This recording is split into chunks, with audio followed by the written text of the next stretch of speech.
మన ప్రభువును రక్షకుడైన యేసుక్రీస్తు వారి అతి శ్రేష్టమైన నామమునకు మహిమ కలుగునుగాక.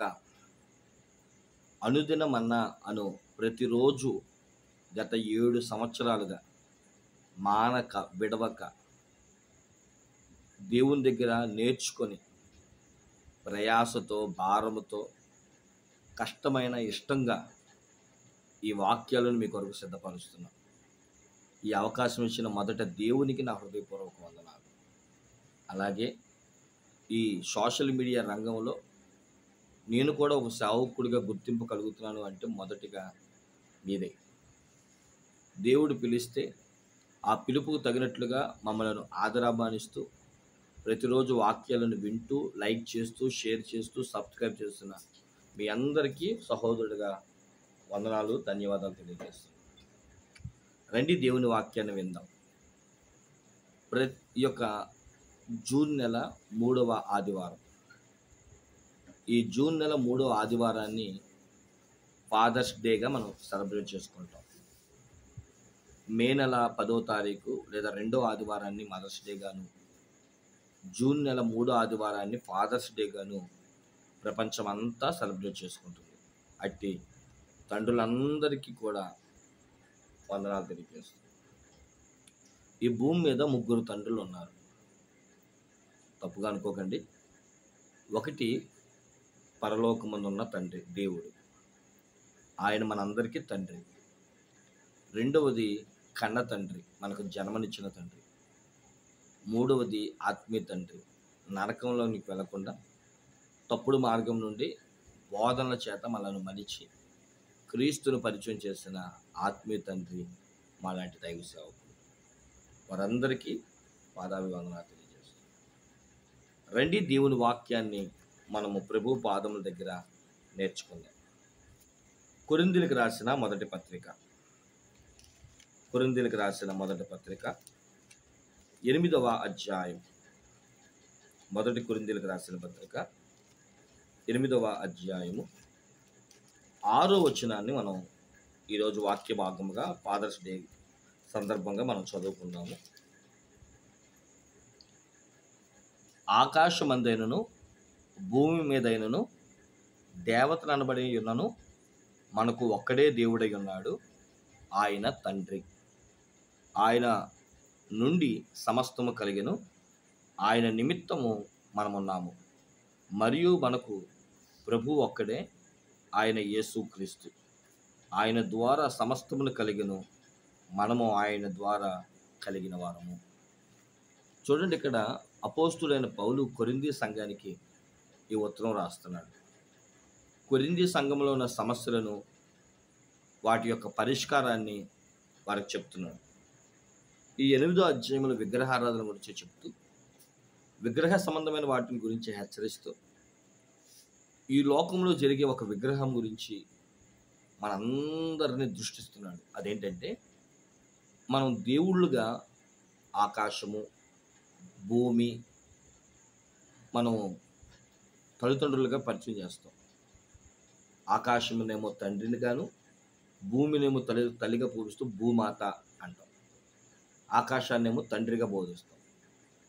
అలాగే దేవుణ్ణి కూడా, అంటే దేవతలు అనబడిన వారిని కూడా మనం అలాగే పూజిస్తాం. అందుకని దేవుడు పౌలు భక్తుల ద్వారా ఏమంటున్నాడు తెలుసా? మనకు ఒక్కడే దేవుడు ఉన్నాడు, ఆయన తండ్రి అన్నాడు. మనకున్న దేవునికి ఉన్న గొప్ప లక్షణం ఏంటో తెలుసా? తండ్రి.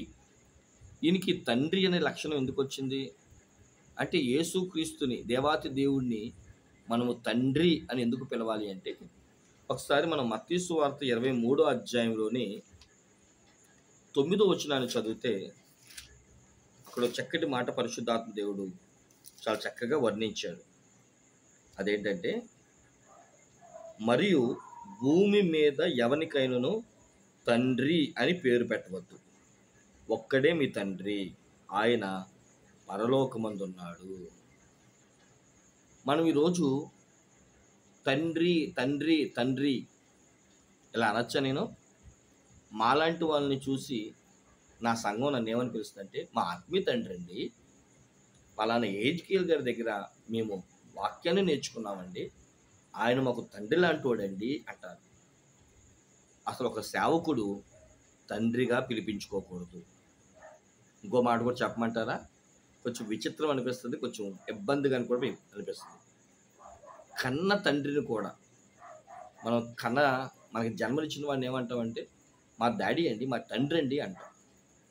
అసలు తండ్రి అని కూడా పిలిపించుకోకూడదంట. ఎందుకంటే అసలు తండ్రి అనే పదం ఏంటో తెలుసుకుంటే మనము మన తండ్రికి ఆ పేరు పెట్టాం. తండ్రి అనే భాష మనం గమనించిన వారంటే అది గ్రీకు భాష. ఈ తండ్రి అనేది సృష్టికర్త అని అర్థం. సృష్టికర్త. ఎందుకంటే మనకి అకార యకార ఉకారములో బట్టి మనం చాలామంది ఏమంటామంటే తండ్రి, కుమార, పరిశుద్ధాత్మ. అదే హిందువులైతే మనం గమనించిన వారమైతే అకార యకారం నుంచి వచ్చిన ఓంకారంగా జన్మనిచ్చువాడు బ్రహ్మని, నడిపించువాడు విష్ణు అని, లయకర్త శివుడని పిలుస్తారు. మనం కూడా చాలాసార్లు యెహోవా దేవుడు సృష్టికర్త, నడిపించేవాడు యేసుక్రీస్తు, మనల్ని ఉంచాలా తీసేయాలన్నది పరిశుద్ధాత్మ అని మనం చెప్పుకుంటూ ఉంటాం. కానీ ఇక్కడ తండ్రి అనే మాటకు అర్థం ఏంటంటే సృష్టికర్త. అంటే మనం ఏమనుకుంటాం, నా తండ్రి నన్ను సృష్టించాడు కాబట్టి అండి నేను నాకు జన్మనిచ్చిన తండ్రిని తండ్రి అని అంటాను. అలా అనకూడదు. ఎందుకంటే తండ్రి ఒక్కడే ఉన్నాడు, ఆయన పరలోకమందు ఉన్నాడు. మరి ఈ లోకంలో ఉన్న ఆయన ఏమని పిలవాలని నన్ను అనవాకండి, ఎందుకంటే అది నా సబ్జెక్ట్ కాదు. తండ్రి అంటే అర్థం సృష్టించడం. మన తండ్రి మనం సృష్టించాల, పరలోకముందు ఉన్న తండ్రి మనం సృష్టించాడు. ఎందుకంటే తండ్రి బీజం వేశాడు, ఆ బీజం వేసిన ఆ కణాన్ని బిడ్డగా, కణము నుంచి బిడ్డగా నీకు కావలసిన గుండె, ఊపిరితిత్తులు, నరములు, ఒక శరీరము, ఒక గర్భాలయములో, తల్లి గర్భాలయములో మనల్ని సృష్టించిన వాడు దేవుడే తప్ప తండ్రి కాదు. కాబట్టి సృష్టించిన వాడిని తండ్రి అని పిలుస్తారు. ఆయన పరలోకమందు ఉన్నాడు, దేవుడినే తండ్రి అని పిలవాలంట. వేరొక కామెంట్ కానీ వేరొకది కానీ మనకు పెట్టొద్దు. ఎందుకంటే ఈ లోకంలో మనకు అలవాటు అయిపోయిన పదం ఏంటంటే మన జన్మనిచ్చిన ఆయన్ని తండ్రి తండ్రి తండ్రి తండ్రి అని పిలవడం మనకు అలవాటైంది. ఇది వాస్తవం. దీని గురించి నేను పిలవద్దు అనడానికి వాక్యం ఏం చెప్తుందో మనం అది గమనించాలి. అలాగే సేవకుని కూడా ఆత్మీయ తండ్రి అని పిలవకూడదు. గుర్తుపెట్టుకోండి, తండ్రి అనే పదానికి దేవుడు ఒక్కడే సరైనవాడు. ఇటువంటి తండ్రి ఎందుకు మనకి తండ్రిగా ఉన్నాడో ఈ కొరింథీ పత్రిక 8వ అధ్యాయం 6వ వచనంలో చాలా వివరణాత్మకంగా చెప్తున్నాడు. మళ్ళీ చదువుతున్నాను చూడండి. మనకు ఒక్కడే దేవుడై ఉన్నాడు, ఆయన తండ్రి. అయితే ఏంటంట 3 విషయాలు చెప్పాడు. 1, ఆయన నుండి సమస్తము కలిగెను. ఈ లోకంలో ఉన్న తండ్రి నుండి మనకి ఏం కలుగుతుంది? నన్ను ఎవరైనా నిలబెట్టుకొని మీ నాన్నగారు మీకు ఏమి ఇచ్చారండి అన్నాను అనుకో, నేనేం చెప్తానో తెలుసా? నా ఒంట్లో రక్తం ఇచ్చాడు, నాకు ఒక ఇంటి పేరు ఇచ్చాడు. ఎందుకని ఆయన అదే ఇవ్వగలడు. ఇంకా ఇవ్వగలిగితే నాకు డబ్బు ఇచ్చి ఉండొచ్చు. మా నాన్నగారి దగ్గర నుంచి నేను ఇంకేం తీసుకోవాలా, ఇంటి పేరు తీసుకున్నాను, రక్తాన్ని తీసుకున్నాను, అలాగే ధనాన్ని తీసుకున్నాను. కానీ సమస్తము ఎలా సాధ్యమైంది? కాదు. కొన్నిటిని మనమేమనుకుంటామంటే నా చదువు అండి, నేనే చదువుకున్నానండి, మా నాన్నగారు డబ్బు ఇవ్వచ్చేమో కానీ ఆ డబ్బు వల్ల నేను ఇది కావలేదు, కానీ ఇది నా యొక్క స్టామినానండి అంటూ ఉంటాం. అంటే తండ్రి నుండి కొంతవరకు మనం ఏదైనా లోకంలో తీసుకోవచ్చు, కానీ తండ్రి అని పిలువబడాలి అంటే చూడండి, దానికి మొదటి కారణం చెప్తున్నాడు. ఆయన నుండి సమస్తము కలగాలంట. మీరు హెబ్రీ పత్రిక 1వ అధ్యాయం 1 నుండి 4 వచనాలు చదువుకోండి. అక్కడ ఏమని రాయబడిందో చూడండి. పూర్వకాలమందు సమయములోను నానా విధములుగా ప్రవక్తల ద్వారా మన పితరులతో మాట్లాడిన దేవుడు ఈ దినముల అంతమందు కుమారుని ద్వారా మనతో మాట్లాడెను. ఆయన ఆ కుమారుని సమస్తములకు వారసునిగా నియమించెను. ఆయన ద్వారా ప్రపంచములను నిర్మించెను. ఆయన దేవుని మహిమ యొక్క తేజస్సును, ఆయన తత్వం యొక్క మూర్తివంతమైన ఉండి తన మహత్తు గల మాట చేత సమస్తము నిర్వహించుచు పాపము విషయంలో శుద్ధీకరణ చేసి దేవదూతల కంటే ఎంతో శ్రేష్టమైన నామం పొందునో వారికంటే అంత శ్రేష్ఠుడై ఉన్నత లోకమందు మహామహుడకు దేవుని కుడిపార్శ్వమున కూర్చుంటారు. చూసారా? ఆయన వల్లే సమస్తము వారసునిగాను, సమస్త ప్రపంచ నిర్మాణము, మహిమ యొక్క తేజస్సు ఇవన్నీ కలిగినాయంట. కాబట్టి ఈ లోకంలో మనం తండ్రి అని ఎందుకు పిలిపించుకోకూడదు అంటే, మన తండ్రి నుండి మనకు సమస్తం కలగరాదు. ఈ భూమి ఆయన వల్ల కలగలేదు, నేల ఆయన వల్ల కలగలేదు. కాబట్టి కొన్ని ఉన్నాయి, ఈ ప్రపంచము, ప్రకృతి, ఇవేమి మన తండ్రి నుండి రాలా, మన కన్న తండ్రి నుండి రాలా, పరమ తండ్రి నుండి వచ్చింది. కాబట్టి తండ్రి అని పిలువబడాలి అంటే ఆయన ద్వారా సమస్తము కలగాలి. ఇక రెండో మాట ఏమంటున్నాడు చూడండి ఇక్కడ. ఆయన అనేకులైన కుమారులను మహిమతో, మొదటి కొరింథీయులకు రాసిన పత్రిక 8వ అధ్యాయం కదా మనం చదివేది. 1 ఆయన నుండి సమస్తము కలిగెను, ఆయన నిమిత్తము మనం ఉన్నాము. రెండో మాట, మరియు మనకు ప్రభు ఒక్కడే, ఆయన యేసుక్రీస్తు, ఆయన ద్వారా సమస్తము కలిగెను, ఆయన ద్వారా కలిగిన వారము. ఇక్కడ మనకు రెండోది ఏంటో తెలుసా? ఆయన నిమిత్తము మనం ఉన్నాము. మన నిమిత్తము ఆయన ఉన్నారు. ఒకరికి ఒకరము మనం ఉన్నాము కాబట్టి సృష్టించాడు దేవుడు. సృష్టించాడు కాబట్టి మనం ఉన్నాము. మన కోసమే ఈ సృష్టి, ఇది గుర్తుపెట్టుకోవాలి.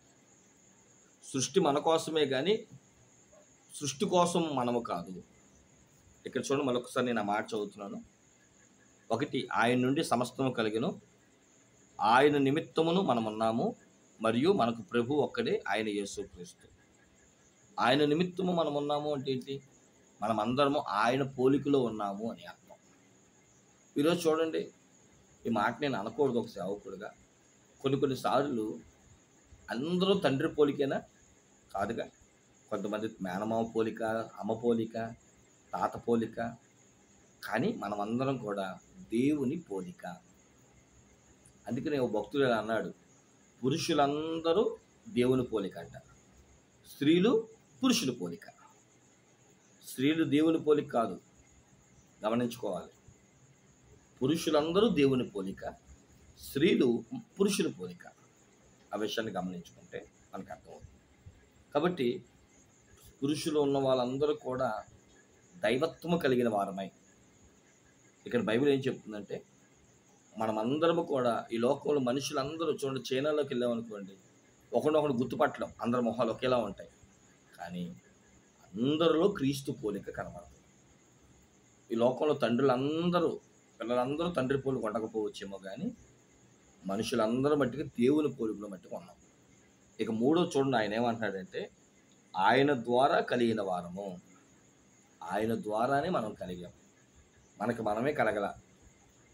ఈరోజు ఎంతమంది తండ్రులు బిడ్డల కోసం ప్రయాసపడుతున్నారు, హాస్పిటల్లో తిరుగుతున్నారు, కృత్రిమ గర్భాలు సైతం.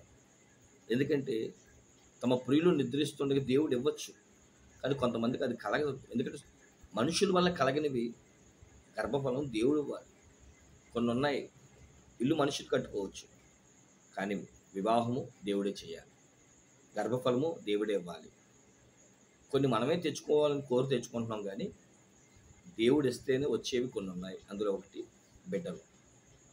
3 విషయాలు చెప్పాడు. 1 ఆయన ద్వారా సమస్తము కలిగెను, మనం అందరూ ఆయన పోలికలో ఉన్నాము. 3 ఆయన ద్వారా మనం కలిగాము. కీర్తన 100వ కీర్తనలో కూడా 3వ వచనంలో మనమందరము ఆయన వారము, ఆయన గొర్రెలము, ఆయన మేపుడు వారము, ఆయన సేవించే వారం అనే విషయాలు మనం చూస్తాం. కాబట్టి ఒక తండ్రి ఆయనే అని పిలువబడడానికి ఈ ఉదాహరణ మనకు సరిపోతాయి. కాబట్టి మనం అందరం కూడా పరలోకపు తండ్రిని తండ్రిగా కలిగి జీవించి, ఆ తండ్రి చెంతకు ఈ ఆదివారపు ఆరాధనలో కలుసుకొని మనసారా నోరారా స్తుతించి ఆరాధించి ఆ పరలోకపు తండ్రిని మన తండ్రిగా చేసుకోవడానికి ఇష్టపడదాం. ప్రభు ఈ మాటలు దీవించిన కాక. అందుకే నీ కొరకు నా కొరకు కలవరి సిలువలో మనకు తండ్రి అవ్వడానికి మనందరి కొరకు కలవరి సిలువలో ప్రాణం పెట్టిన యేసును బట్టి చిన్న ప్రార్థన చేసుకున్నాం. పరిశుద్ధుల ప్రేమమయ్య నీకు వందనాలు. విన్న ఈ మాటలను బట్టి నీకు స్తోత్రాలు. ప్రతి మాటను అంతరంగంలో స్థిరపరిచి బలపరిచి ఆశీర్వదించి మహిమ పొందమని యేసు పరిశుద్ధ నామమున వేడుకుంటున్నాం మా పరమ తండ్రి. ఆమేన్. అందరికీ మరణాత.